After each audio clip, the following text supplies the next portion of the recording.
காங்கிரஸ் கட்சி கடந்த கால அரசியல் அனுபவங்களை எடுத்துக்காட்டி வரும் ஆட்சியில் தங்களுக்கு உரிய இடம் கிடைக்க வேண்டும் என்ற கருத்தை வலியுறுத்தியதாக அரசியல் வட்டாரங்கள் தெரிவிக்கின்றன. 2006 முதல் 2011 வரை நடைபெற்ற திமுக ஆட்சியின் போது காங்கிரஸ் ஆதரவுடன் அந்த ஆட்சி நீடித்தது என்பது அரசியல் வரலாற்றில் குறிப்பிடத்தக்க ஒன்று.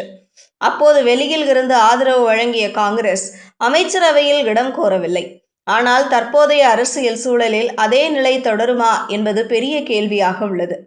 இந்த முறை தேர்தலில் எந்த கட்சிக்கும் 118 இடங்கள் கிடைக்காமல் போனால் கூட்டணி கட்சிகளின் ஆதரவை கொண்டு ஆட்சி அமைக்க வேண்டிய சூழல் உருவாகும்.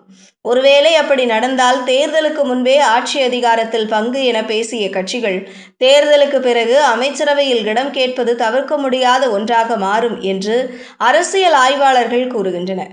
காங்கிரஸ் மட்டும் அல்லாமல் கூட்டணியில் உள்ள பிற கட்சிகளும் அமைச்சரவை பொறுப்புகளை கேட்கும் வாய்ப்பு அதிகம் உள்ளது.